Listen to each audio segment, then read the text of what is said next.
Salutare toată lumea, eu sunt Alex Star și astăzi vom juca Minecraft.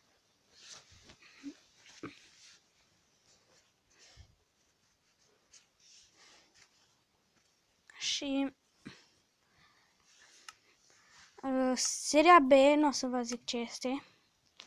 Hai să ștergem toate astea în afară de seria B. Bun. Hai să facem o lume pe survival. Facem pe survival, pe creativ, că vreau să-mi pun un pat și să-mi fac o casă, ca să nu mă mai chinui, frate. Și vreau să vă abonați la mine pe canal, Alex Star. Și vreau să vă abonați și la Mario Messi. El are 7 abonați, eu am un abonat. Și vreau să vă mai abonați, frate. Pentru că da. Și dacă vă plac seriile de Minecraft, vreau să lăsați like, să vă abonați, pentru că asta mă ajută foarte mult pe mine. Hai deodată! Vreau să mai creează lumea. Până se creează lumea, uite, ce s-a întâmplat și nu știu, dar porul meu e foarte groaznic. O să fac o mică chestie, să-mi pun cruciulița asta. Ai de capul meu, frate. Mai înainte m-am jucat Minecraft pe laptop, pe laptopul meu, așa, pe laptopul pe laptopul meu și al fratele meu și m-am spawnat tot într-o chestie de asta așa. Uite, tot așa m-a spawnat și pe mine. Vreau să zbor într-o parte câmpie ca să avem multe animale și voi face un spawner, cred. Un spawner, animale, vaci. Și acolo pe laptop, frate, erau atât de multe oi. Aveam vreo 40 de bucăți de carne de oaie, frate. Iată ce bug. Mi-a stupat toată gaura asta, ca să nu mai pice nimeni în ea.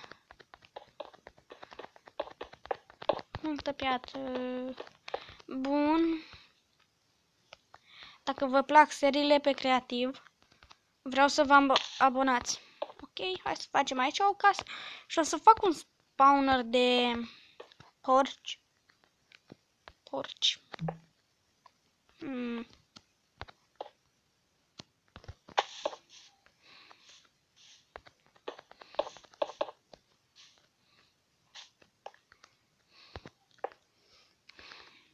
Da, frate, mie nu mi-e rușine să zic porci. Sau chestii gen, frate, bă, ești varză. Nu vreau să, și nici să n-aud în comentarii, frate, ești varză la astea de YouTube, pentru că mie nu-mi place. Și ăla care zice asta, el e, frate. Dacă nu-i place, să nu se uite și să nu se aboneze. Dar să nu zică în comentarii, frate, lasă-te de YouTube, ești varză. Și dacă tu îl întrebi de ce zice asta, el cred că îți va răspunde de șmecher, frate. Asta e cel mai enervant lucru. Bun. Și sper să vă plac seriile. Nu știu, am mai zis asta odată, dar pe mine mă interesează foarte mult. A, da, și o să fac o serie tot azi, cred că va apărea. Reacționează la, frate.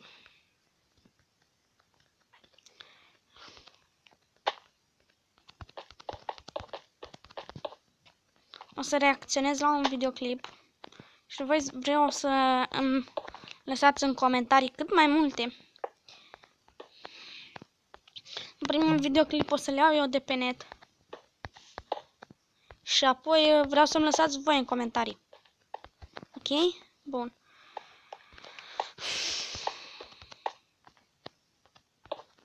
Și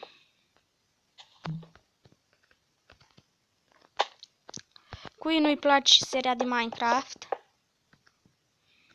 să-mi zică în comentarii. Știți unde este? Sunt comentariile, frate. Nu știu. Mie îmi place să zic așa, să fiu gamer, youtuber, dar unor oameni nu le place și cărora nu le place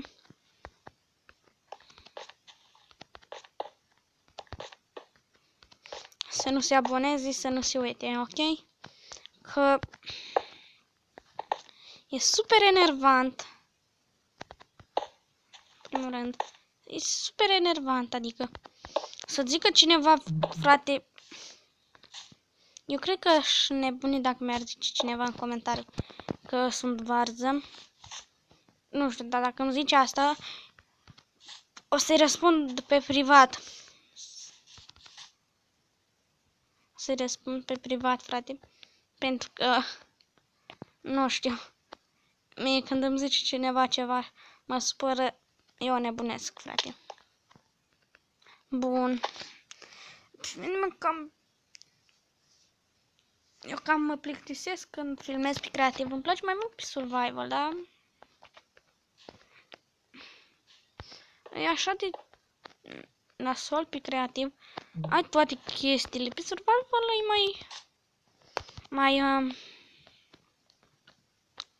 mai tare, adică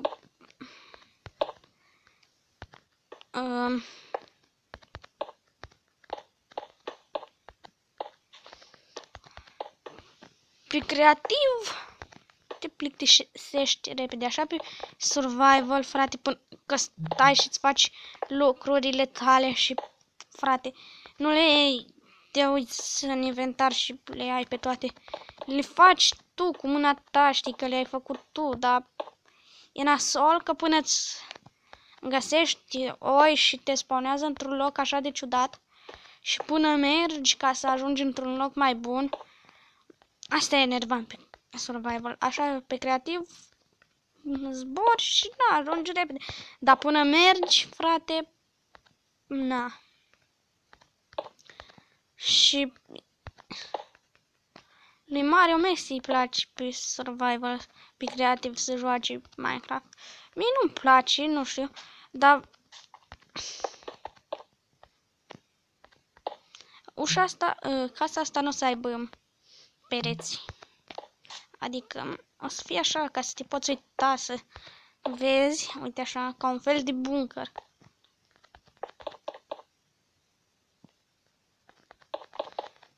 Să fie ca un fel de bunker.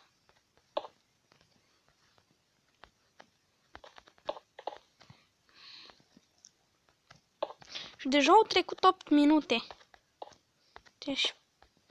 Deci au trecut așa de repede, 9 minute. Ok.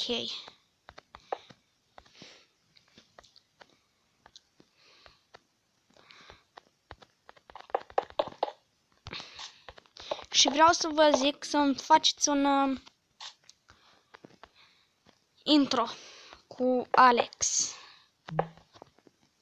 Eu voi căuta de pe net, dar dacă îl pun în episoadele mele, așa, folosesc intro altora, o să-mi iau amendă. Așa, dacă îmi faceți voi un intro și mi-l trimiteți, nu o să iau amendă, frate. Bun. Cam atât a fost pentru astăzi. Eu am fost Alex Star și noi ne revedem data viitoare. Pa, pa!